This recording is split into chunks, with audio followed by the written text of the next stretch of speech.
Welcome, ladies and gentlemen, to the Circle of Great podcast. This is the devious one I will see here alongside with my brothers from another mother with MGC Matthew Steamboat. The carbonation cabron. The carbonation cabron.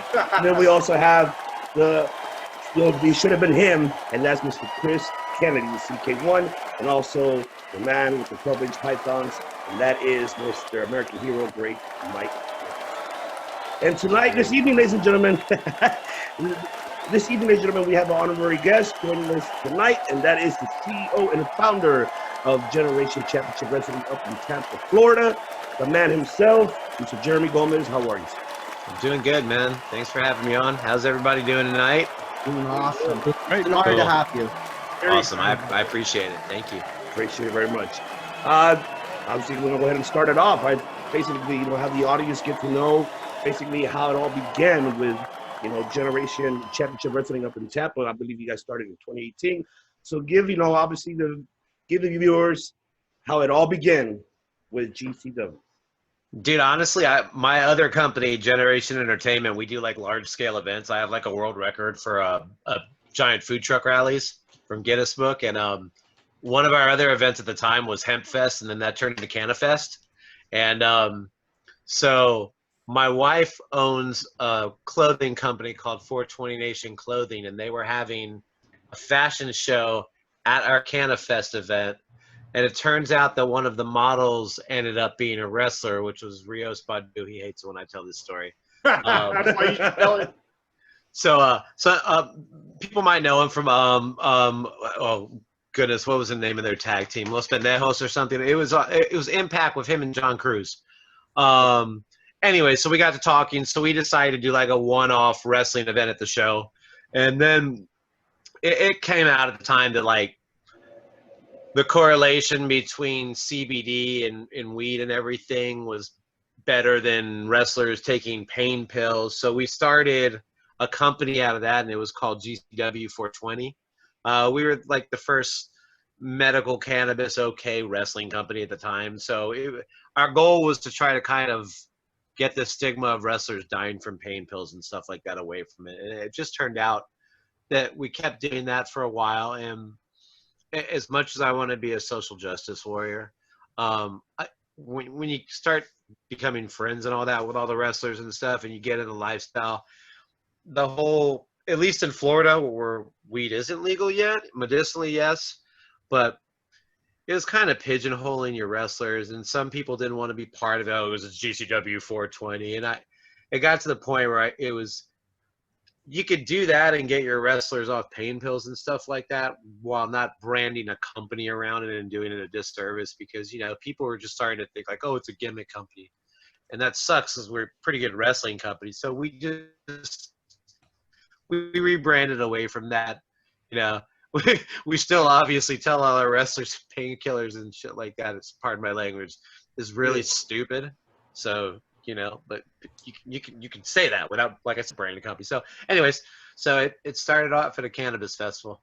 That's where it honestly began. On a fashion show stage on a cannabis festival. That's fucking awesome. That's crazy. A segue I have out of that.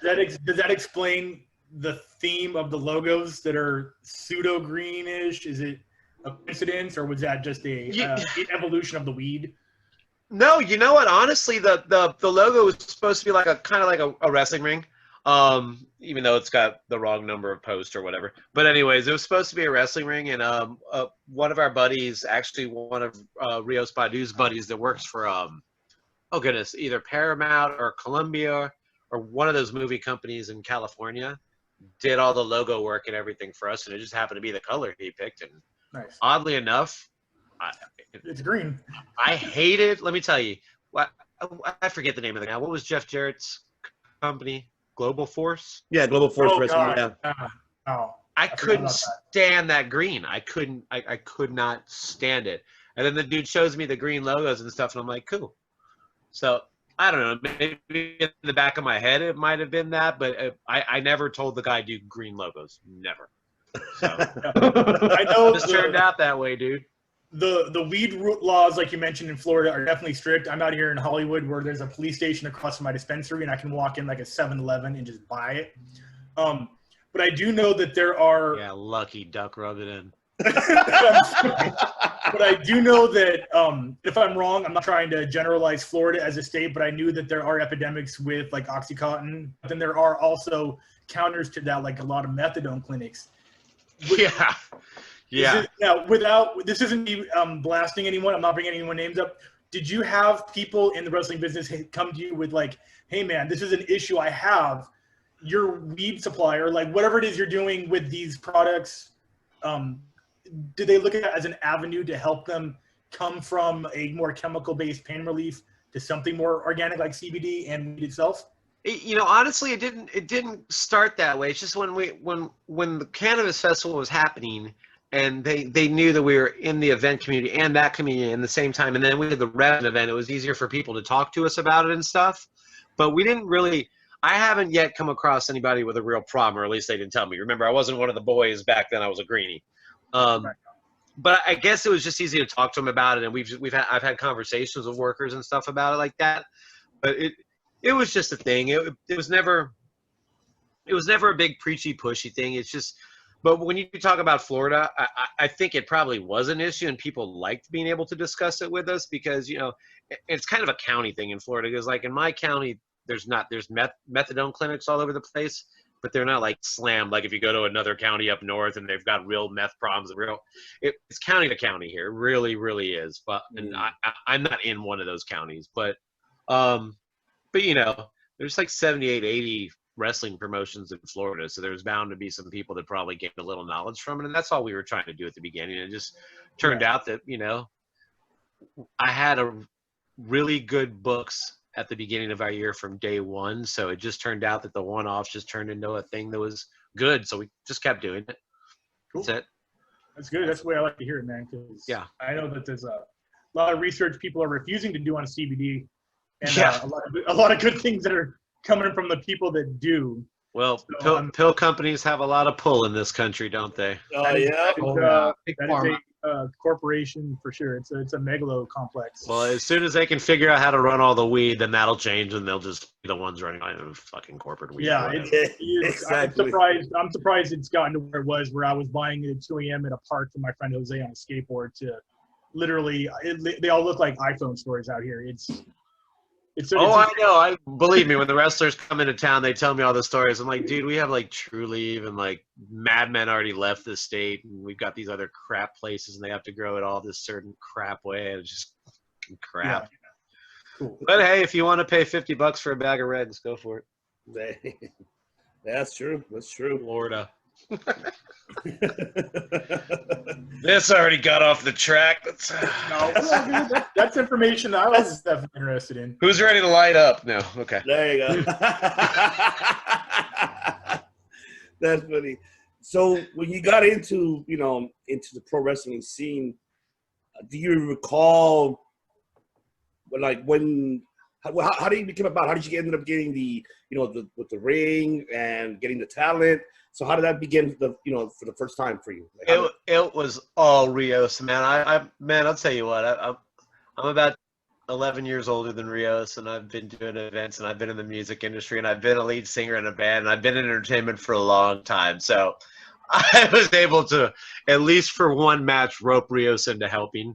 So, bro, I mean, he knows everybody, man. We got the ring from the people in town. I mean, he knows every wrestler. So it was like, he's like, all right, we're going to call Serpentico. Cool, call Serpentico. We're going to call Gangrel. Cool, call Gangrel. Gangrel was my first person walking out with, like, the Brood music on our first day. And he's like, okay, we're going to get Diamante. Okay, we're going to get Big Swole. Okay, we're going to get Trish Adora. And it's like, dude, the names of the people that were on our first show, it's like, yeah, we're going to get Mecha Wolf, Saeed, so it just happened that it all worked out. And then he also booked Rex Bacchus, who's gone now. He passed away from cancer. Rex took care of the ring. Rex took care of all that stuff. Rex told all these people that they could trust me.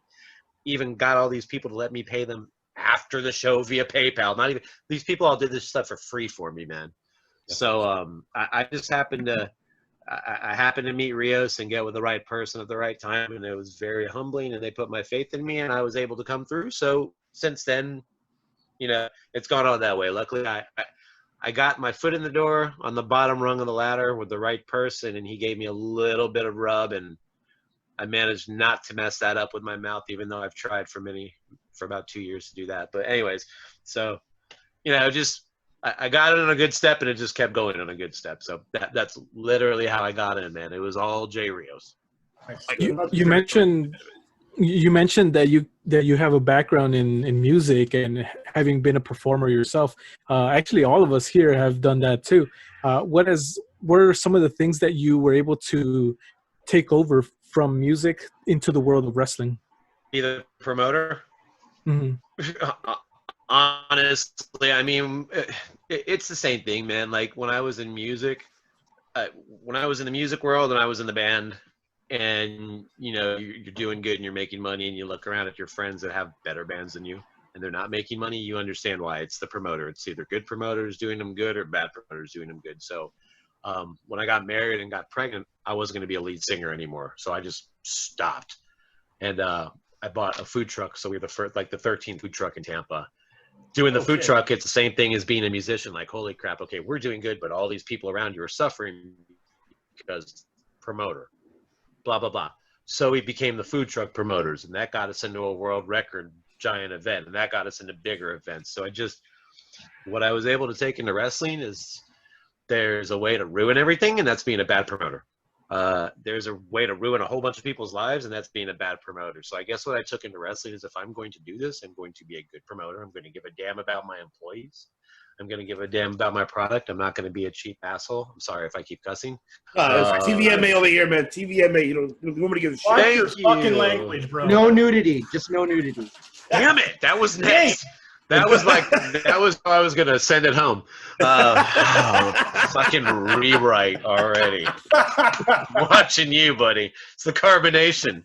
I don't know.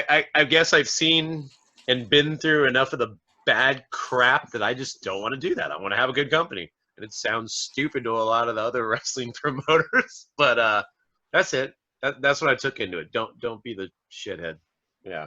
Integrity and promoting are often not bedfellows, So from the musician background with just the lower tier promoters in SoCal, where it's like, we have a great opportunity for you to come play our show, where you might make a percentage of these tickets, but here's a free drink ticket. Yep, that's how it is. That's how it is over here. Electric company. Hey, electric company, I'd like to pay my bills of exposure in good intentions. Thanks. Yeah, you have a chance to be a great influencer. It's a influencer culture, just I can't be that guy, dude. It's My better people just aren't making money and living. I'm not gonna be like, here's a hot dog and a handshake. I will never be that effing guy. I've been paid in pizza for some wrestling matches. And when you're 15, I've done it in music, man. We've all done it, but So let's take it. So one last thing on that is that it's better to sometimes book your own venue and promote your own show. It's cheaper because you're paying $1,000 for all the tickets that the whiskey gave you. You might as well put that more of that money in your pocket, keep more on, and then rent out the venue for $200 a night, and it's way cheaper. I'm a big in-house person. The more stuff you can do in-house, and the more things you can control. The only thing I like to actually source out usually is alcohol, just because I don't feel like dealing with all the permitting and stuff like that comes with it. I'm not greedy. I'd rather take a little percentage than most of the time deal with the alcohol. But other than that, yeah, man, I try to do everything ourselves. Our video editing, everything we do, everything. So the question actually, the question brings us back to the talk about Florida. So I'm wondering, I don't have an exact timeline of when you guys began, but so was there any type of relationship with the now defunct Florida Championship Wrestling, which ended in 2012? Was there any their talent? Other than I used to go to it all the time because it was literally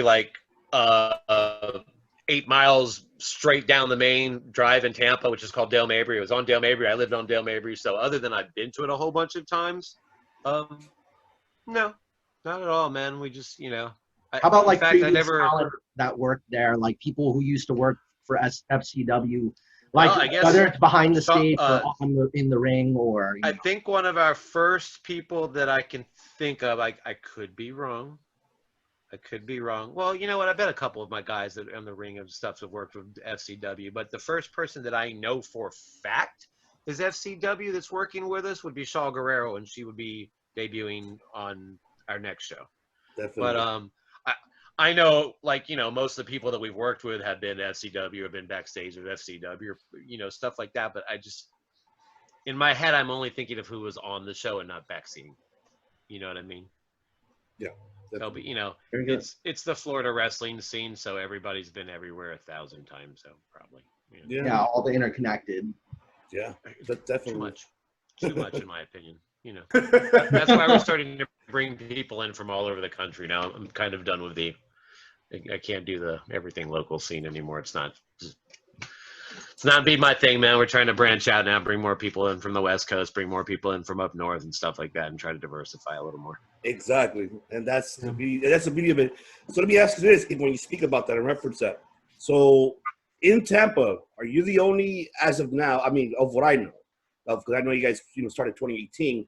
Yes, sir. And then I know that you guys actually were, I believe, the first promoters in Tampa, in the promotion, right? Or there was other ones around you that were they trying to be, work along with you at the time, sharing talent, sharing venues, or how did with competition?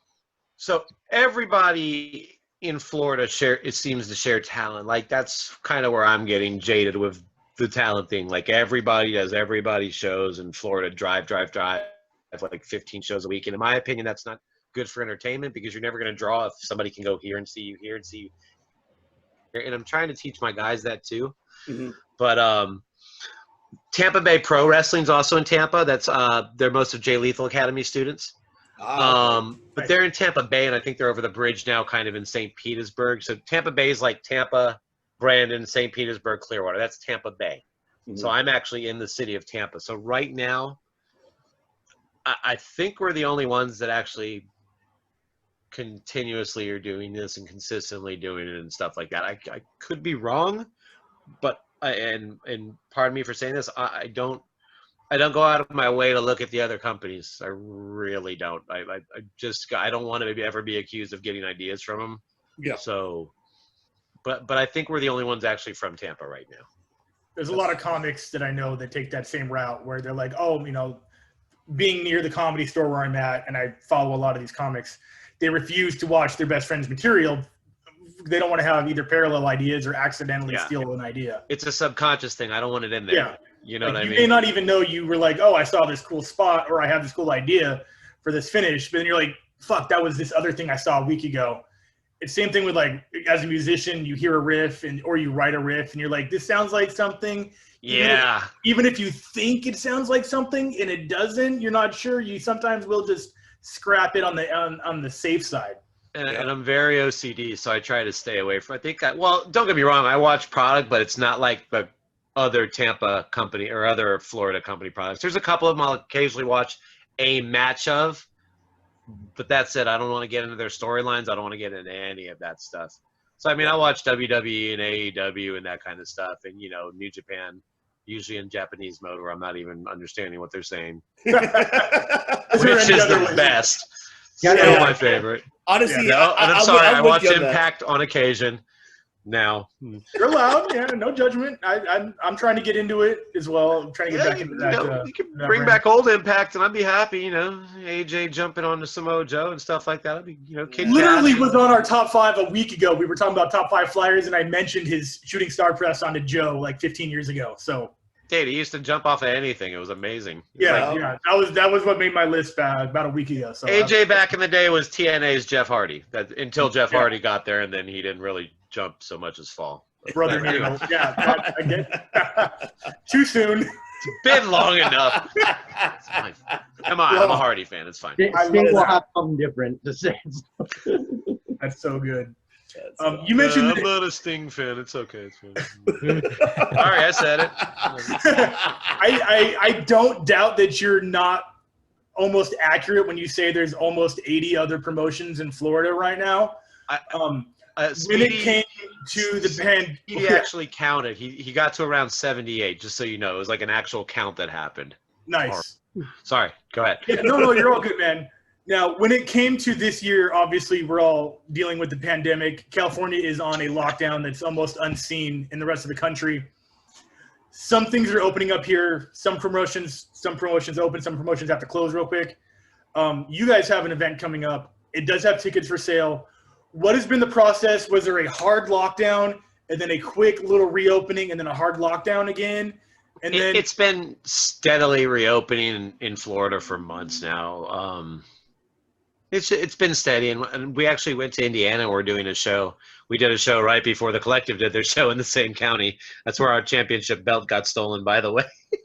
What? kayfabe or shoot? No, it was real. Our belt's gone. Oh. That's what. In fact, I'm pretty sure their belt kayfabe got stolen as a fucking rib.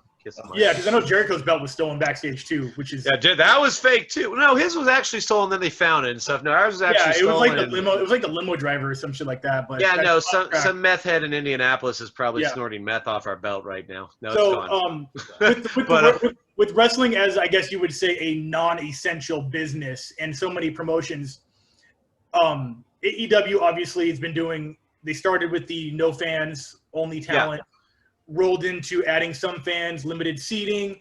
Do you find bigger promotions have access to, I guess you could say, luxuries in putting on events that smaller brands may have trouble with, whether it's finding a venue, paying for permits, or just getting clearance? Well, obviously, in any in an event company, period, even in my non-wrestling event company, man, finding a venue is 99% of your job, and just it's unfortunate, but it's part of work that you have more money, you get a bigger venue. You get a bigger venue, you have more capacity.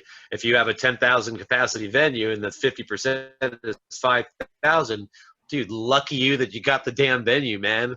It's like, but as far as I've noticed, and a lot of like half my roster's on AEW, my tag champions, my women's champion vacated because she was on AEW and couldn't work.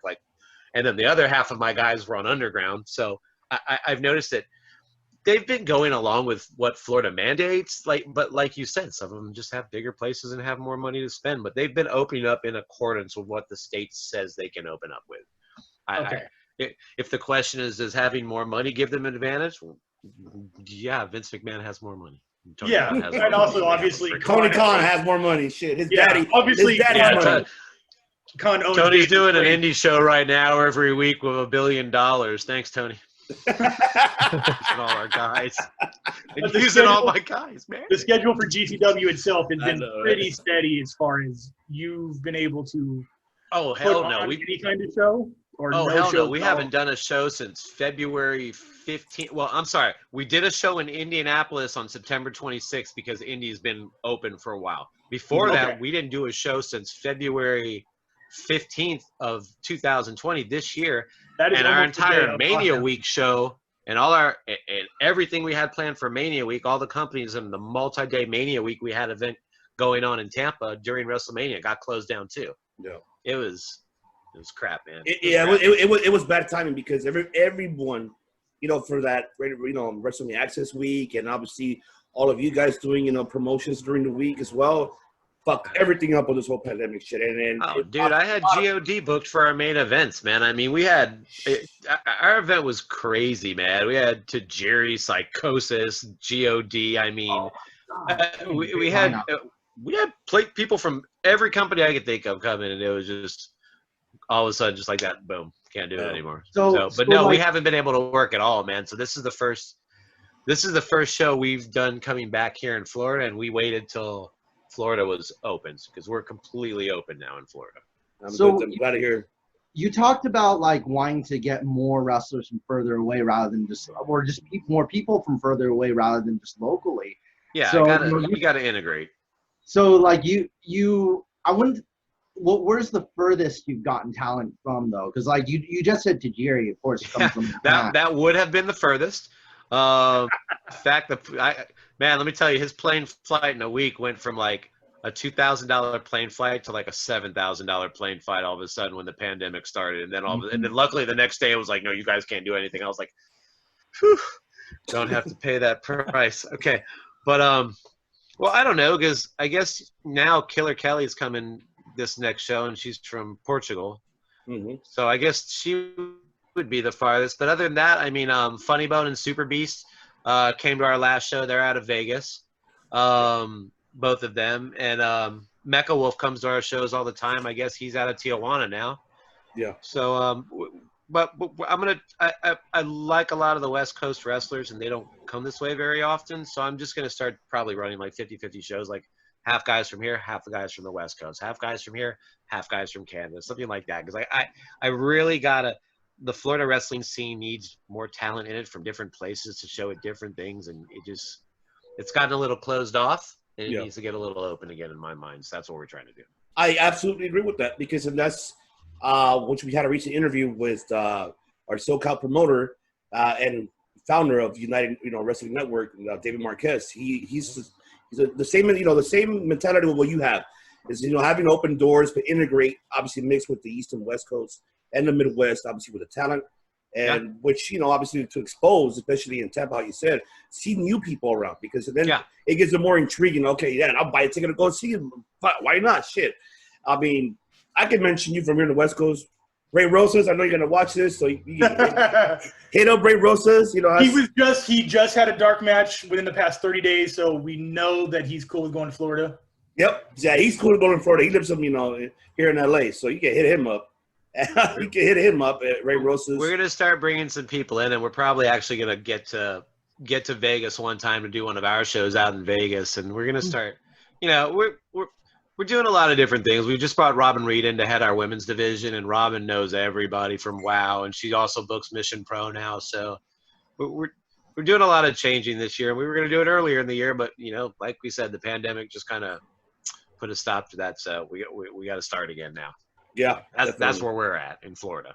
Yeah, as a former band member, I would always tell the guys that how important touring is, and how important getting out there and visiting different markets, how effective that can be, and obviously that translates to pro wrestling. Yes. I always would tell them that that I wouldn't think that Metallica would sell out the Rose Bowl if they were playing here every week.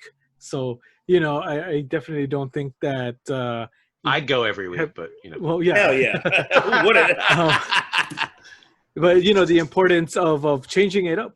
Going to Florida, going to Australia. Different markets act different, man.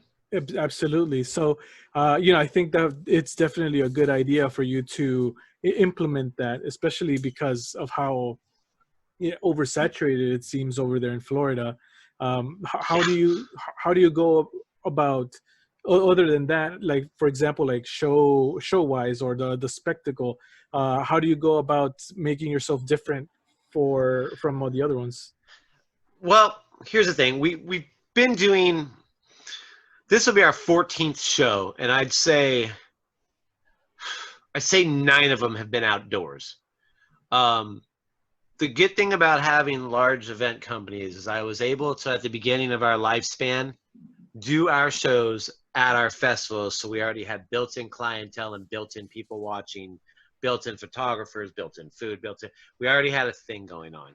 So that being said, we've done some shows inside too. So we're just now starting to integrate with more lighting and more trussing and more of this and more of that.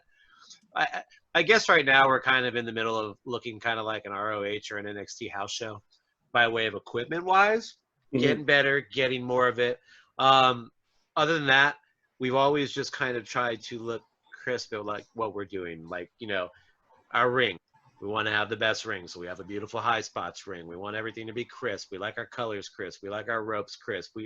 We don't try to you're not going to really see anything patched up or like this or that. It's usually going to be new stuff. If we're going to use a ladder spot, the ladders are going to be dope. It's just going to, I don't try to be too flashy. I just, because, even though I grew up through the Attitude Era, I grew up watching, like AWA and stuff like that. We just want to do things right. We don't want to do things too spotty. We don't want to do things for the sake of just, I don't want to we're not going to be like any pole on a match bro matches. You know what I mean? We're just trying Judy Bagwell on a pole? No, I'm not going to do any pole on a bro. Not going to be any of that crap. Not going to be any Russo crap. We just Killer's mom in a van. No, stop. God damn it. No, I say that, and Chuckles is our world champion right now. Anyways, so I don't know. We try to stay crisp. We try to use good quality cameras. We try to have the best photographers. We try to use better talent, not better talent, more tenured talent. We just, I don't know, man. We're not trying to stand out by doing stupid stuff. We're trying to stand out by doing good wrestling and making it look clean and making sure our talent has like the good equipment, the best stuff, and the people watching also have the best stuff. Well, that actually brings That's it. me to We this haven't gotten to question. super flashy stuff yet. I mean, we got a couple smoke blowers and that crap. That Say again? brings I'm me sorry. to I was saying that brings me to this question though, since like you're talking about maybe things that are too gimmicky or things that are too flashy or things that are too this or that.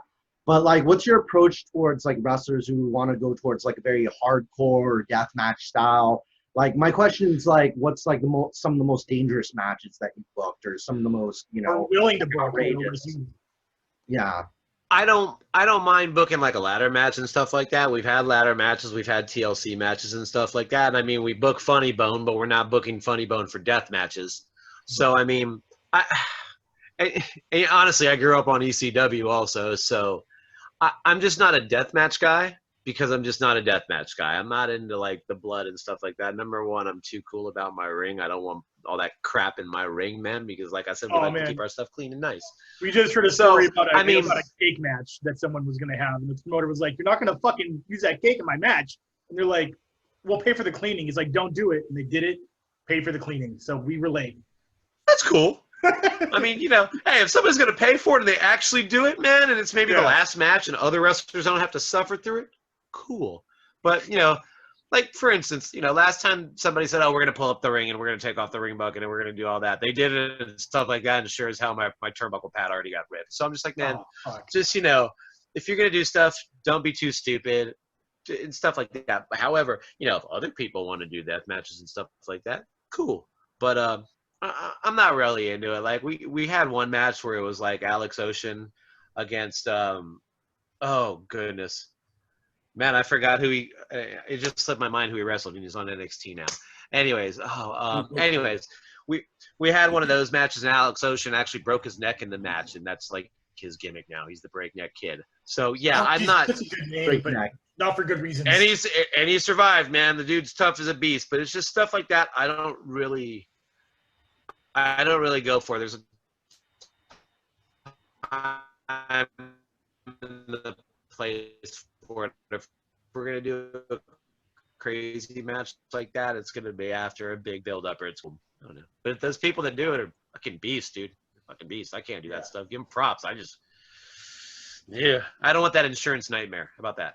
There you go. It scares me, man. I don't want anybody getting hurt on my watch, man. It scares me. I don't want to see my dudes getting all busted up, and man, they're like my kids, Yeah.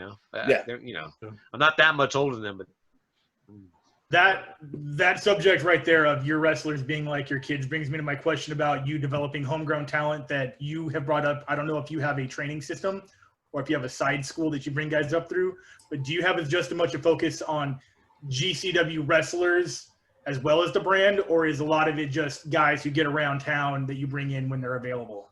we were just this year in negotiations to open up our own place and start getting our own kind of, like, lack of a better words, oh, it's not the Performance Center anymore, so I can say Performance Center. Great. Yeah. Anyways, so we can have our own Performance Center with a really cool logo that says Capital. No, anyways, so and then again the pandemic hit, so everything's on a stop. You know, realtors aren't leasing, realtors aren't renting. They don't want us to hit them with that price. So we were about to start doing that and not. So what we do right now is, luckily, Florida does have a lot of great training academies. We have Devon's Academy, which was 3D. We've got Jay Lethal's Academy. We've got, you know, WWN's out here. But when Jay got me in the door, he was able to get me in the door with all the people that ran the right schools. So I guess we pull our talent from the schools here first, but we have our own branding of talent in GCW. Like, we don't tend to use storylines that they go with from other places. We're not able to raise our own talent yet, but we're pulling it from the schools. But when they get here, they're doing their own thing. They're not doing the thing that they're using 15 other places. Man, we got our own storylines. We've probably got different music for them when they walk in. You know, if somebody's a face over here, they're probably a heel in our company. It's just we just try to do our own own thing, man. But the goal is actually, we even have a Facebook page, for God's sakes. The goal is actually to have the GCW compound soon, and it'll probably come as soon as the pandemic's over and the realtors call us back and we can finally move into a damn building. Because that would be dope, man. Because bro, when I say it was coming right after Mania was over, it was coming right after Mania was over, and all of it just got put on stop. damn. I understand it's a realty thing, man. They don't want us to be paying pandemic prices for things, so they just stop talking about realty right now. Stop talking about leasing. Stop talking about buying stuff. I understand, man. So it'll probably be our 2021 thing instead of our 2020 thing, like it was supposed to be. Yeah, but hopefully it does. You know, I mean, hopefully, as of right now, I mean, obviously, you know, you have upcoming event that obviously everybody's going crazy nuts about it, which I'm really happy that it's going that way for you, especially Getting here. better. It's getting better, and especially Yes, here, sir. like it's getting more attention here in the West Coast as well, on our side, and also in the Midwest as well. Awesome. Which I'm very great. You know, I'm glad for you. I'm really happy for you because I hope, you know. I'm humbled. Thank you. Definitely. So my other question is, before we actually discuss about, you know, the upcoming card on November 13th. So when you did your first event, how's the crowd scene out there? Like Our first event? Yes. Yeah, I want to know. Yeah. I want to hear that story. He's already. Let me tell you something. Let me just. I'd have to tell you how the festival was. Okay, it was our. Okay, you guys are from the West Coast. You know of Hemp Fest, Seattle, correct? Yes. Yeah. Okay. I used to own our first cannabis event was Hemp Fest. Tampa Hemp Fest. All right. So we did Tampa Hemp Fest 2 days. Had like 35,000 people show up to it, which was crazy because the county didn't even give us parking. They couldn't stop the festival. Police didn't bother us, anything like that. They just weren't going to give us parking just to fuck with us a little. So we had like 35,000 people show up. So after that, Hemp Fest Seattle decides they want to sue us for using the name Hemp Fest. So we go through all this trouble. They sent us a fake cease and desist. We go through all this trouble, pay a lawyer, sent them a cease and desist, and then they dropped it. And I was like, you know what? I don't want anybody to think that I'm associated with those assholes. So we changed our name to CannaFest Florida. Okay, so then we get a publicist for CannaFest Florida. So that publicist for CannaFest Florida decides to make Roger Stone our keynote speaker for CannaFest Florida. Roger Stone, Trump's friend. Yeah. That guy, is he in prison right now? Fuck that guy. He owes me like $4,000. Thanks, Roger Stone. Anyway, freaking big guy you are. That's who you have to write a check to, right there. Holy fuck. We'll have By the the way, info and the below FBI, if you're watching, I am not Roger Stone's friend. Leave me the fuck alone. Fuck that guy. There you go. Anyways, so it just turns out that the first Hemp Fest Florida was, man, potheads and hippies and smoke everywhere and people that actually got. By the way, I was born on April 20th. I was born on 420. Birthday. Legitimately, it's my birthday. I'm one of those guys. Anyways, so great, real actual Hemp Fest. Everybody having fun. The best thing. Cops didn't care. They were happy. Everybody. Second one, man, we do it in this first county where the sheriff goes and bullies us out of the place and threatens to shut down the place where we were originally at. So we had to move it 20 days ahead of time.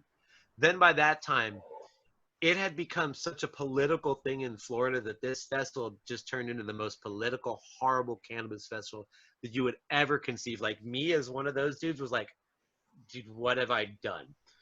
So at this already doomed festival that didn't do anything like the first year's numbers, that I was just glad to go home at the end, we had our wrestling event, which was the only good thing about the entire festival, if you ask me. I met my like future wrestling family. Man, there was like 13 people watching this show. That's it. But 13 people. In there, man, for sure. I wrestled for my girlfriend and my mom, so I feel you. Well, I've been there in music, obviously, but like, that's Jesse Neal, Big Swole, Diamante, Serpentico, Mecha Wolf, Saeed Al Savad, Treehouse Lee. I mean, the awesomeness on this show was just absolutely ridiculous, and like nobody saw it. So I'm sorry about the long story, but that I just had to paint the picture of the whole festival. No good story is short. But that was it, man. There was like 13 people watching this. Oh, Max Stardom, Selena was there. Man, I could keep going. Half the people on AEW Dark were there. I mean, it was amazing, man. Yeah, I think Jesse Neal beat up somebody with a Hulk Hogan doll. Was it the wrestling buddy, the pillow one, or like an action figure? From the 80s, man, the pillow one. Pillow buddies. Shit, pillow buddies. Wrestling Warehouse had one for sale, and he used it to beat up somebody.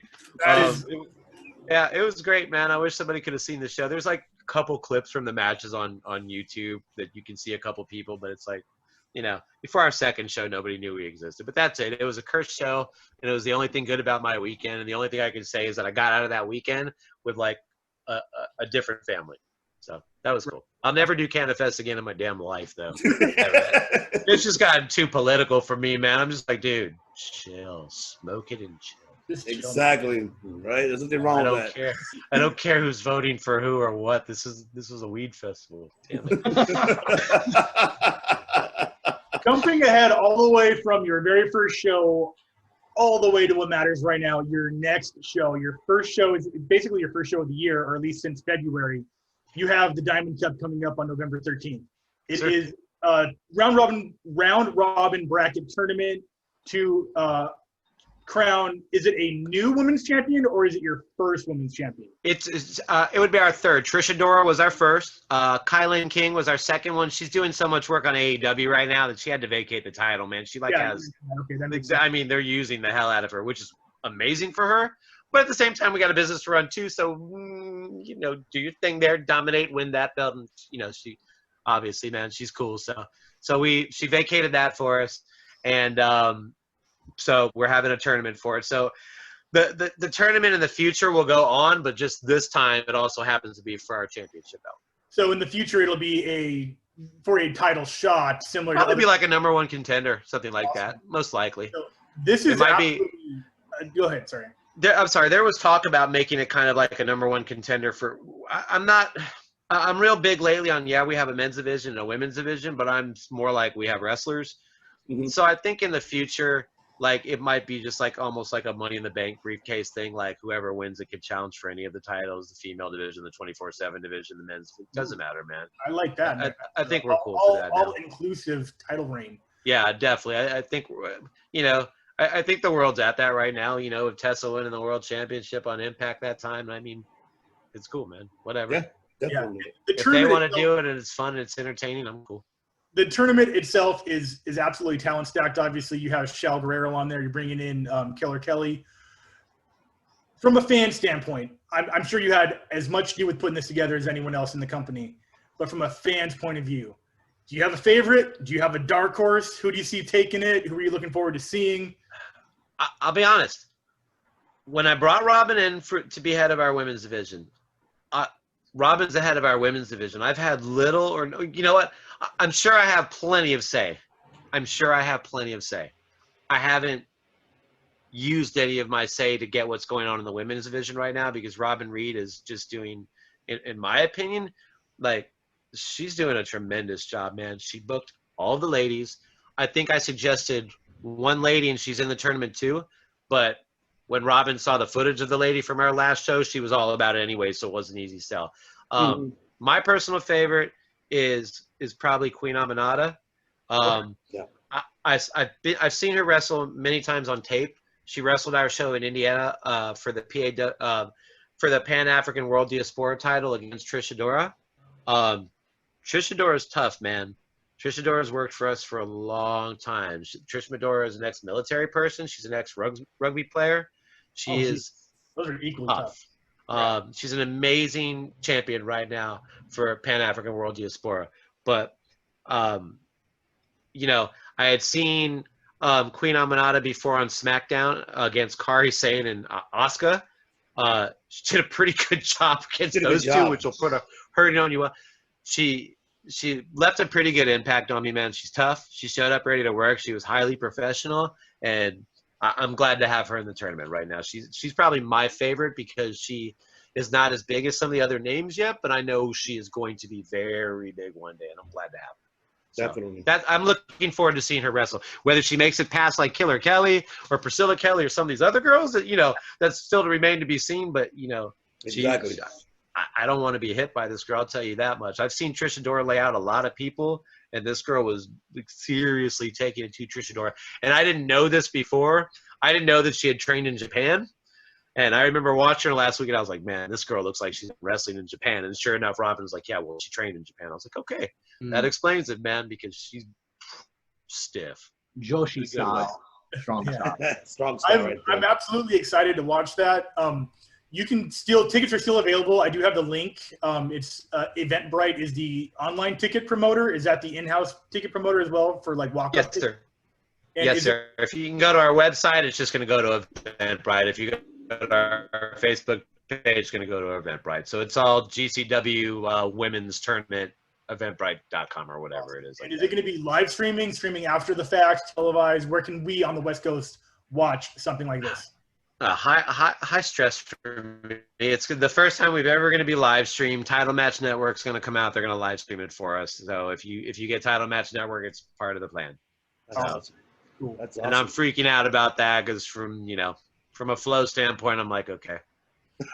And how do we know? We mentioned the beginning of the podcast there may or may not be some parody or fake GCW accounts out there online on Twitter. How do we know we have you live online, not someone who's going to send us to their mom's weed shop down the street or receive an NDA from HempFest?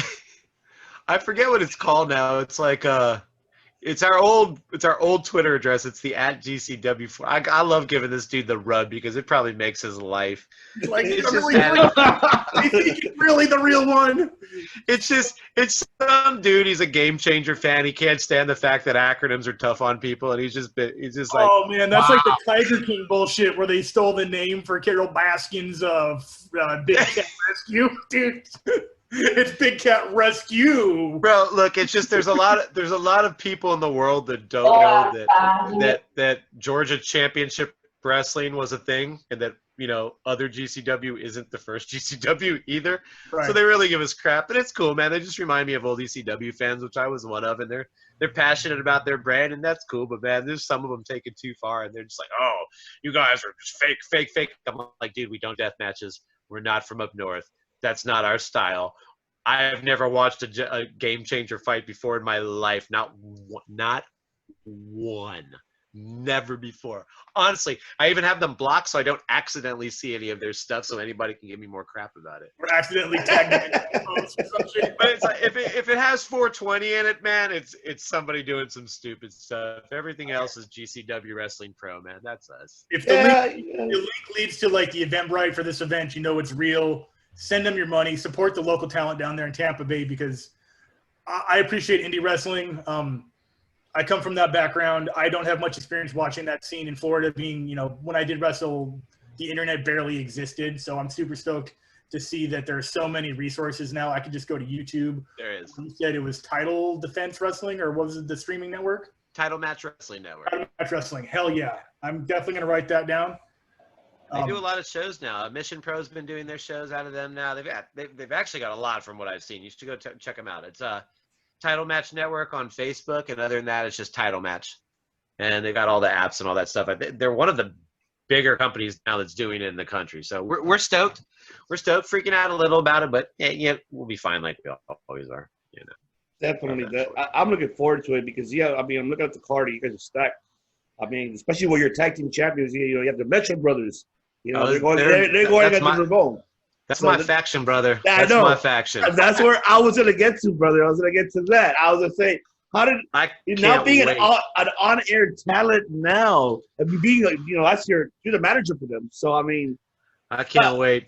Getting to be the evil owner and the manager of all the. Well, it used to be bad, man. Like when Rios was still with us, he was the champ, and then the Metros were champ, and Kylene was in our clique. There was a point where I think we had every belt was in our faction. We were like NWOing that crap, man. It was crazy. So, I loved it. It's different now. It's just me and the Metro. Still the owner, but I only have like one group of thugs left. So yeah, that's all that matters. As long as you have a group of thugs, I'm looking forward. It's awesome.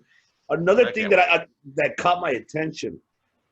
You have another championship belt that it's very different in for me, from my experience. I hear it, the name of the championship, which is Defender of Humanity Championship. Yes.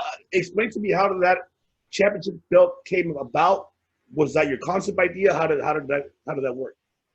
Okay, so I mentioned Rex Bacchus before. Rex Bacchus, nicknamed the Sex Idol, is a wrestler from Florida. Yes. Rex died of cancer in, God, has it been 2 years already? Rex died of cancer about a year after I met him, if that. He was one of the people that got me in the industry. He's one of the people that pretty much told me, don't do this, don't trust that guy, trust that guy. On top of that, Rex was one of those people that would, like, on his birthday, go spend all his birthday money to buy homeless people food. Every Christmas, he would be Rexy Claus, and he would go to the cancer ward at the children's home and give out gifts. And he was just that kind of person, man. He was always, positive. I've got cancer. I'm not going to die, blah, blah, blah, blah, blah. And at the time, with us being GCW 420 and him being into CBD to try to help him in the holistic thing, we got really close. And he was just a really good guy. And, kind of that way for the entire Florida wrestling community. Everybody that knows him pretty much loves Rex. So he had helped so much that when we did GCW 1, I had bought him like a commemorative belt, and it was his. The championship actually says RB on it, and we just made it because to us he was the defender of humanity. He was like the last good bastion of awesomeness that was in the wrestling community of Florida, because everybody thinks wrestling in Florida we're just crap. We're horrible. We get a lot of bad press from certain parts of the community. Anyways, Rex was like everything that we thought was good and awesome, and we just wanted a superhero sounding gift to give him, and it was, the Rex Bacchus Defender of Humanity title. So Rex died. His mom and his woman gave us the belt back, and since then we figured, what would Rex want us to do with the belt? Would he want us to bury him with it? No, that's not Rex. He likes to party. So we just thought that we'd make it a 24/7 title, and we'd never change the belt, regardless of how many times we upgraded the other belts and how much thicker and bigger and nicer those belts have gotten. We're always just going to keep that one that way, and we just always wanted to give it to somebody that likes entertaining, likes doing things, and is a cool person, and likes giving back to the community and everything like that. And Rex would probably want it to be a 24/7 title because he's just crazy, and so that was it. It was a gift to him. It was a gift to an awesome person that, kept giving to others until like the last day of his life. And so we just thought we'd keep that going. That's where it came from. That's awesome, man. That's a really good honorable championship, for Rex. And definitely, especially the how you explain the concept of it. That's wow. Yeah, give me a minute. Oh, fuck. That's really being honest. Man. Wow. He's a cool dude. If this was last year, I'd probably be balling right now talking about it, man. But it's no, a high point now. Oh, incidentally, since we just brought up Rex, damn, I'm a promoter. We actually just came out with a fight. It looks like a little fighting Irish guy, Notre Dame Rex Bacchus shirts on our Pro Wrestling Tee shop. If you buy a Rex Bacchus shirt, every bit of the proceeds from the Rex Bacchus shirts is going to go to cancer research and cancer foundations and cancer benefits around the country. So we will send us that exact link, so there's no fuckery afoot on getting sent to the wrong webpage. We will put that at the top of our description. And you'll know it's our Pro Wrestling Tee shop. We actually have a shirt now that says "Fake GCW." Acronyms are hard on marks. Killing me, Smalls. That is such a clean. Oh, it's so funny. I love it, and I hope all of those guys out there that just can't get over our name buy one of my shirts. Oh god! But you just sold one to this guy right here with whatever unemployment. It was funny because we put it up, and it was like we sold one I think 5 minutes after the shirt went up, and I was like, great.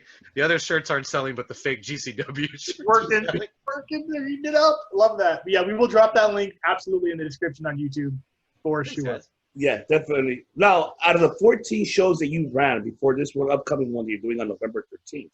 I'm sorry, we wrote 13. This would be the 14th. This would be the 14th. Okay. Yes, lucky number 14. Lucky number 14. So out of the 13 shows. On Friday the 13th. Oh, shit. Is that right?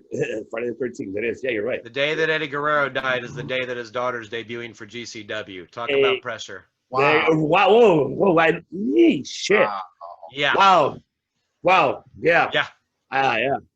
You A just little bit of pressure. That's a lot of pressure for her to win that belt. Oh, she's Damn. ecstatic about it, man. I'm the one under pressure. I'm like, oh God, man, I need like a tribute or something. We got to get like something. I don't even know, man. So Yeah, it's big for me. We announced Shaul on her dad's birthday. Didn't even realize it until we announced her. So we announced her in the tournament on her birthday, and then she just told me the other day. I was like, oh my God, dude, I didn't even remember that. So yeah. You just reminded me. I'm like, shit. Okay, so that's sorry, a lot of. go ahead That's with your question though. oh no worries. But yeah, that would be another question I'll ask. But whoever wants to ask that one. Now, out of the 13 shows that you've ran, any funny stories, any shitty moments, or the best show in those 13 shows that you've thrown? Which one was the best one, funniest moments, and any shitty show? So our fourth show, GCW 4, was at my chocolate festival. I run this really big chocolate festival. It's as awesome as it sounds. Yeah. Is there weed in that chocolate, or is it just chocolate? If I tell you what, as soon as it's legal, there will be. There you go. But no, it's just everybody cooking all sorts of food with chocolate, regardless of whether it's sweets or normal food. It's just all cooked with I'm chocolate. gonna go I know it straight smells to great. chocolate. So we got a wrestling event in the middle of that. So it's one of our best attended wrestling events every year because they just happen to love wrestling at that particular event that I do, and they remember it and they come back now for it because we did it again this year and same. Anyways, so the one we did last year. I created the Kinsey scale, which is Effie and Jamie Senegal's tag team together. Okay. And I don't know if you know who Effie is, but if you don't know who Effie is, find out who Effie is. Watch Effie. He's amazing. So we had Effie fall out of a tree or jump out of a tree, which is more like fall out of a tree on top of the Gymnasty Boys. That was hysterical. I love that show awesome because Mecha Wolf almost broke my leg by barely touching me. That was good. Me and the Metro Brothers started a riot like usual at that show, so that was fun. I really like our fourth show. That was really fun. I like our shows in Detroit. We did our second show in Detroit on Belle Isle. It was slam. The people of Detroit are awesome to us. Started a riot out there with the Metro Brothers. That was fun. With the fans, or with just with the fans. Oh shit! Oh, you don't understand, man. They want to kill. They want to kill us. I mean. That's what I want to know. There's a video of us in the. There's a video of us in the Metros and Rios and me starting a riot in Detroit. That's absolutely classic. It's great. But we did this hippie fest this year, some Citrus Fest, where we did a show there, and the Metros and us started a riot. That was good. That's where it's going with me, man. The heel in me is always like, whatever show we started a riot at was perfect. Man, they've all been fun. I haven't had a lot of horror shows. One that stands out a lot to me was I think GCW 9 was the show that Rex took off his boots and left him in the ring. That show always stands out to me. It was Sam Shaw's, or I forget his new name. It was Sam Shaw's last Dexter show. Loomis. Come on. Thank you. It was Dexter Loomis's last indie show. He had a 3-fall match with Serpentico. It was Rex's last show, and I just remember one of the good things about Rex, man. I remember just learning a lot. You had some of the greenies on that show that, learning to give 100% because let me tell you, man, Rex was dying of cancer. Every breath he took, it looked like it hurt him. And if you watch the video of that show, man, his match is beautiful, man. I mean, you talk about a dude that knowing he had nothing left, giving every ounce of everything he had in the ring, man, and you could just tell he was trying to put on a clinic and showing everybody that, like, dude, I don't care if I have cancer, I'm going to show everybody how to fucking work. So, and it was, I always remember that show because I was just like, I remember it now, and I'm like, dude, if you think you're having a bad day, that dude was having a worse day than you, and he just kind of like went and showed off, and that's kind of what you need to do. So I remember shit like that. But awesome. Not trying to get too emotional about it, but what I remember of all my shows is like I have a really good group of guys behind us.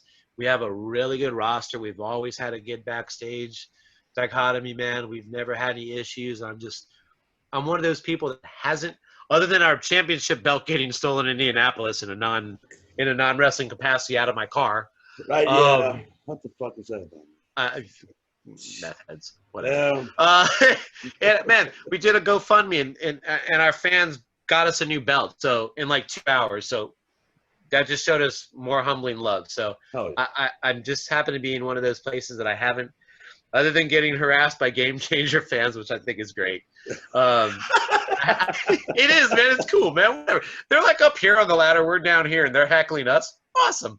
But I've had good moments, and I've kept having good moments, and just being at events, I've managed to keep the bad crap out. So we've had fun, man. I've been able to enjoy, and we've had a good family around me. So as a whole, over our 13 events, I've just had a good time.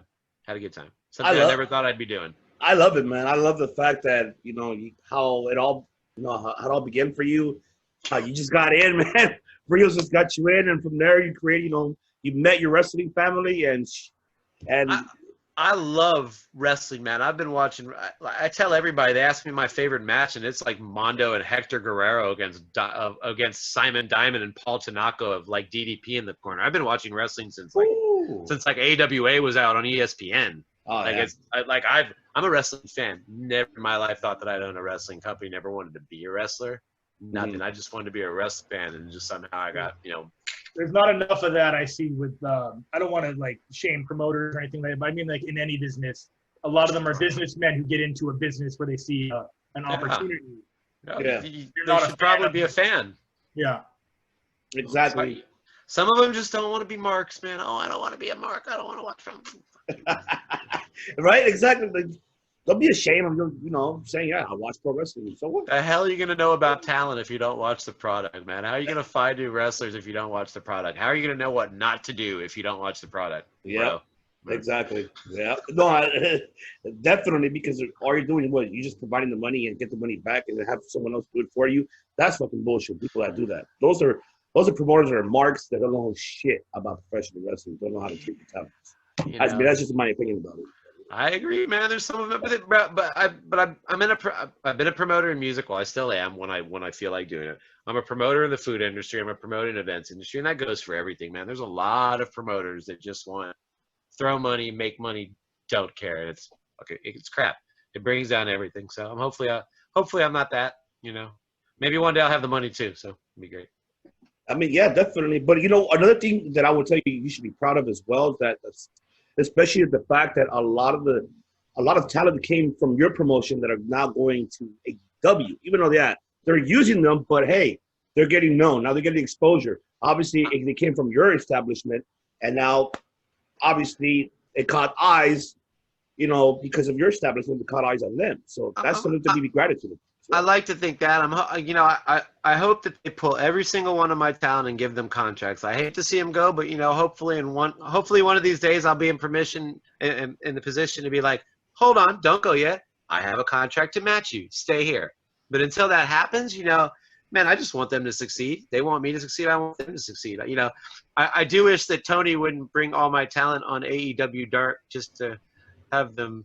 Get pinned Stop taking all my champions and letting them get their asses kicked for him. No, I'm sorry, I'm breaking the fourth wall. No, it's true. It's still real to me, damn it. It's true. It's true. My dude just beat up 6 people and he just lost to the freaking Valet. What? Anyway, no. I'm having fun. No, I love seeing him on Underground. I love seeing him on AEW. I love seeing my world champion. Chuckles is our world champion. He's on ROH. He's like, he's in the back of the group. They don't let him do a lot of the talking, a lot of the work yet. But I like seeing my guys on, man. If they can get on, that means more money for their family. I'm happy as hell. I don't mind being a stepping stone until the day comes when I don't have to be a stepping stone anymore. And it'll come. No, never say never. You never say never because you never know. You might get a call. You never obviously. Man. We take care of our talent. We pay our talent well. We treat them like family. I love my talent. I do a lot of promo for them. I'm constantly putting out videos. I'm OCD. I don't sleep. So I spend a lot of my time taking care of my other companies kind of run themselves now.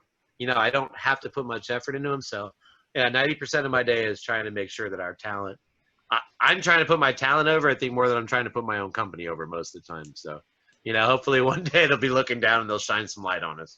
So, oh, yeah, definitely, man.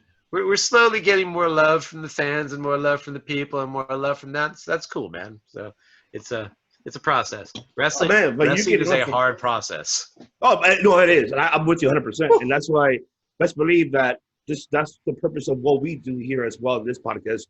We, obviously be distributed for everyone because we all love pro wrestling. We all the fact that, we one day we It shall all come. helps. Yeah, everybody come together instead of competing with each other. Fucking help with each other. Yeah, especially dude, when this global bullshit is going on. Might as well help each other out. I don't try to compete with other people, man. I wish everybody would get that idea. I don't mind working with other companies, sharing talent, all that. I don't want to compete with them, man. It's like I'll do my thing in my ring when it says GCW on the corner pads and it's a GCW ring. That's what I'm doing, man. It's not a competition. It's like when I was in music, man.